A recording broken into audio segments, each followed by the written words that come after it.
YCP అంటే రాజకీయ నాయకులు రకరకాల దువ్వాడ శ్రీనివాస్ కానీ లేదంటే మన చాలామంది నాయకులండి. నేను పేర్లకి చెప్పాలంటే వాళ్ళు చేసిన అంటే లైంగిక వేధింపులు అంటే మీ పేర్లు మీకు తెలుసు. అంటే ఉదాహరణ నేను ఒకటి చెప్పాను అన్నమాట ఇది. కానీ అదే మన కూటమి ప్రభుత్వంలో ఒక ఆదిమూలపు కోనేటి ఆదిమూలం అని సత్యవేడి ఎమ్మెల్యే గారిని సస్పెండ్ చేశారు. ఇది ఎలా చూద్దాం ఉంటారు మనం? ఒకటండి, రాజకీయాలు ఉన్నప్పుడు మన వ్యక్తిగత జీవితాలు, మన ఇష్టాయిష్టాలు, మన అభిరుచులు ఎలా ఉన్నా ప్రజలకు మాత్రం ఒక మార్గదర్శకంగా నడవాలి. రాజకీయాల్లో ఉన్నాడు. ఎందుకంటే ప్రజా జీవితం, ప్రజలకు జీవితం, ప్రజలు ప్రతిదీ క్వశ్చన్ చేస్తారు. నా వ్యక్తిగతం అంటే కుదరదు. రాజకీయాల్లో ఉన్నప్పుడు వ్యక్తిగత జీవితాల మీద సమాధానం చెప్పుకోవాల్సిన పరిస్థితి ఉంటుంది అక్కడ. అటువంటిది గత ప్రభుత్వంలో మీరు అంటున్నారు గత 5 సంవత్సరాల్లో వాళ్ళ నాయకుడు తిరుపతి వెళ్ళకుండా తిరుపతి సెట్టింగ్ చేసుకున్నాడు, సెక్రటరీ వెళ్ళకుండా సెక్రటరీ సెట్టింగ్ చేసుకున్నాడు, వెనకాల ఆంధ్రప్రదేశ్ మార్క్ పెట్టుకుని కూర్చున్నాడు. అక్కడ ఎక్కడ తాడేపల్లి ప్యాలెస్ లో కూర్చున్నాడు, మనకేమో సెక్రటరీలో ఉన్నాడేమో అనుకుంటాం మనం. అంటే వాళ్ళ నాయకుడేమో సెట్టింగ్లు, వాళ్ళ నాయకులు అందరూ సెటప్లు. అంతే. గత 5 సంవత్సరాలు ఏముందండి? సెట్టింగ్లు సెటప్లు అంతే. వీళ్ళు ఏం చేశారు? మీరు అంబటి, అవంతి, లేకపోతే దువ్వాడ, విజయసాయి రెడ్డి గారు, ఇప్పుడేమో మర్చిపోయాను, అంతకంటే గోరంట్ల మొన్న కొత్తగా ఎమ్మెల్సీ తూర్పుగోదావరి జిల్లాకు సంబంధించిన అనంతబాబు, అందరూ ఈ కార్యక్రమాలు ఏంటుంది ఖచ్చితంగా ఎన్నో ఉంటాయి. ఈ రోజున కూటమి ప్రభుత్వంలో తెలుగుదేశం పార్టీకి సంబంధించినటువంటి ఒక ఎమ్మెల్యే, సత్యవేడి ఎమ్మెల్యే మీద ఆరోపణలు వచ్చినప్పుడు ఆ ఆరోపణలు కరెక్టా కాదా అనుకుని అతను నిజాయితీ నిరూపించుకోవాలి, ఖచ్చితంగా నిరూపించుకోవాలి. ఎందుకంటే అతను ఒక ఎమ్మెల్యేగా అనుకున్నారంటే ఆ ప్రజలందరూ అతన్ని చూసితో పాటు పార్టీని, పార్టీ అధిష్టానాన్ని కూడా చూస్తారు. సమాధానం చెప్పుకోవాలి. ఈ రోజున మహిళా కార్యకర్తతో అసభ్యంగా ప్రవర్తించడం అతని మీద ఆరోపణలు వచ్చినాయి. అది వాస్తవాలు. ముందు సస్పెండ్ చేశారు పార్టీ నుంచి. బయటికి ముందు నిరూపించుకో, నిజాయితీ నిరూపించుకో. లేదు నాకు సంబంధం లేదు, ఇది మార్ఫింగ్ అనో లేక ఏదో రకరకాల ఏదైనా ఉంటే దాన్ని ప్రూఫ్ చేసుకుని మళ్ళీ రా. అంతే తప్ప నువ్వు మరక అంటించుకుని ఆ మరకతో మా దగ్గరికి వస్తే నీ మరక మాకు అంటుకుంటుంది. అంతే కదా. ఖచ్చితంగా నిజాయితీ.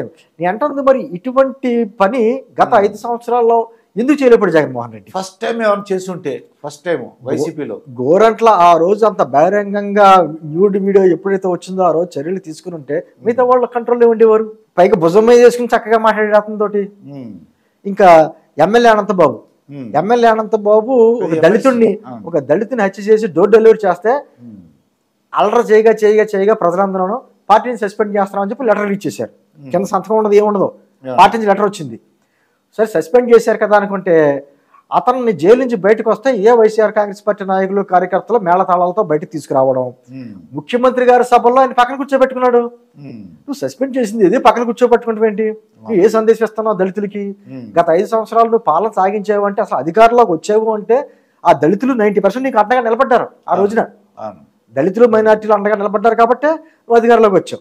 మరి అటువంటి దళితుల్ని హత్య చేసిన వ్యక్తి నువ్వు పక్కన కూర్చోబెట్టుకున్నావు, పార్టీని సస్పెండ్ చేశారని చెప్పి నాటకాలు ఆడావు. అది ఎంతవరకు సమంజసం? అదే సందర్భంలో మీకు గుర్తుందో లేదు, దుర్గాప్రసాద్ గారు ఎన్నికల ప్రచారంలో భాగంగా ఈయన ఎక్కడికి వెళ్తే అక్కడ వాళ్ళ నాయకుల మీద చేసి సౌమ్యుడు, బుద్ధిమంతుడు, ఇక రకరకాల ఈయన చెప్పినటువంటి సౌమ్యుడు, బుద్ధిమంతుడు ఎవరో అంబటి, నేను అంటుంది అంబటి, కొడాలి నాని, లేదా గుడివాడ, ఇటువంటి వాళ్ళందరూ బుద్ధిమంతులు, సౌమ్యులు. ఇప్పుడు కొడాలని గారి మాట్లాడే భాష అత్యంత అద్భుతమైనటువంటి తెలుగు, మనం మాట్లాడే అన్ని బూతులు మాట. మన దృష్టిలో ఒక మన మాజీ ఎమ్మెల్యే ఒక అతను వెళ్ళాడు కదండి, జైలుకి వెళ్ళాడు. అవును చెప్తున్నాను. మాచర్ల సంబంధించి అంటే పిన్నెల రామకృష్ణారెడ్డి, అతను కూడా సౌమ్యుడు అన్నాడు. అతను సౌమ్యుడు. అంబటి రాంబాబు గారు అతను సౌమ్యుడు, సహృదయుడు, మంచి కళాకారుడు అని అతన్ని.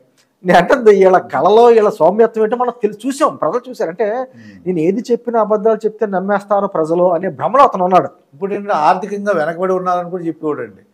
రేణుక గారిని పాపం ఆవిడ 100 కోట్ల ఆస్తి పరురాలు, ఆమె ఆస్తి పరు. ఈయన కూడా పాపం అంతంత మాత్రం అంటే ఈయన కూడా నేను అంటాడు చూసారా, పేదలకి పెత్తందారులకి యుద్ధం అని. ఆయన ఏదో పేదవాడి కింద, మిగతా కూటమి ప్రభుత్వంలో కూటమి నాయకులందరూ కూడా పెత్తందారుల అందరి కింద.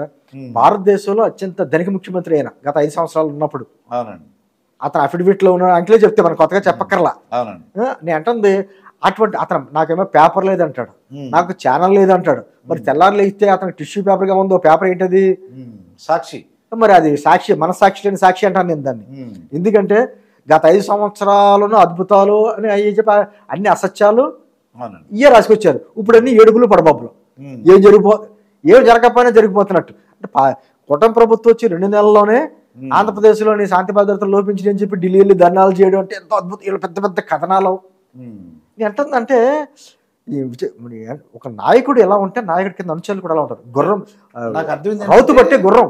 ఈ కూటమి ప్రభుత్వం నాకు అర్థమైంది ఏంటంటే ఒక దేశం మొత్తానికి ఆదర్శం, లేకపోతే ప్రపంచం మొత్తానికి ఆదర్శంగా నిలిచిందమా వచ్చిన ఆరోపణ వెంటనే సస్పెండ్ చేసి. ఇప్పుడు లైంగిక ఆరోపణలు మన రాష్ట్రంలో కాదు, గతంలో కొన్ని రాష్ట్రాలు, కర్ణాటకలో అక్కడ కొన్ని రాష్ట్రాల్లో వచ్చినాయి. ఏంటంటే ఎక్కడైనా సరే ఆరోపణలు వచ్చిన వెంటనే అతన్ని పార్టీకి దూరంగా పెడితే రెండో వాళ్ళు అటువంటి పనులు చేయడానికి భయపడతారు.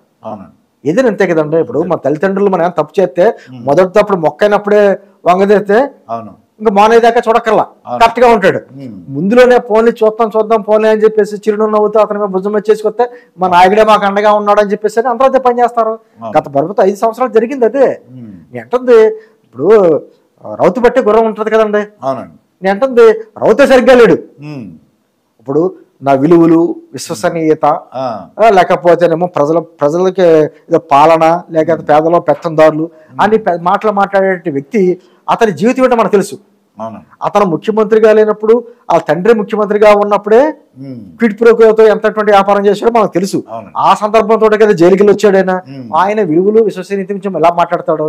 గత 12 సంవత్సరాల నుంచి బెయిల్ మీద తిరుగుతున్న వ్యక్తి విలువల గురించి ఎలా మాట్లాడతాడు? ఇప్పుడు కోడికత్తిగా ఇంత ఘాటు పడినందుకు అమ్మా నడిచి అక్కడ పోలీసుల మీద నమ్మకం లేకుండా హైదరాబాద్ వచ్చి వైద్యం చేయించుకున్నాం. మరి 5 సంవత్సరాల్లో ఒక్కసారి కూడా మన కుర్రోడు జైలు పాలేడు కదా.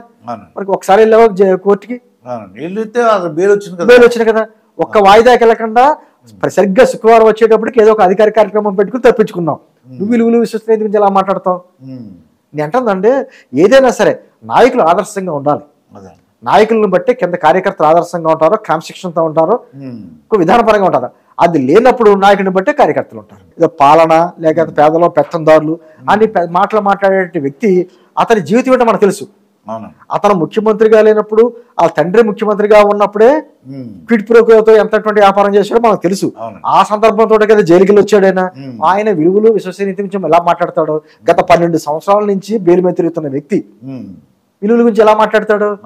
ఇప్పుడు కోడికత్తిగా ఇంత ఘాటు పడినందుకు అమ్మా నడిచి అక్కడ పోలీసుల మీద నమ్మకం లేకుండా హైదరాబాద్ వచ్చి వైద్యం చేయించుకున్నాం. మరి 5 సంవత్సరాల్లో ఒక్కసారి కూడా మన కుర్రోడు జైలు పాలేడు కదా. మరి ఒకసారి వెళ్ళావా కోర్టుకి? బెయిల్ వచ్చింది కదా. ఒక్క వాయిదాకి వెళ్ళకుండా సరిగ్గా శుక్రవారం వచ్చేటప్పటికి ఏదో ఒక అధికార కార్యక్రమం పెట్టుకుని తప్పించుకున్నాం. నువ్వు విలువలు, విశ్వసనీయత గురించి ఎలా మాట్లాడతావు? నేను అంటుందండి, ఏదైనా సరే నాయకులు ఆదర్శంగా ఉండాలి.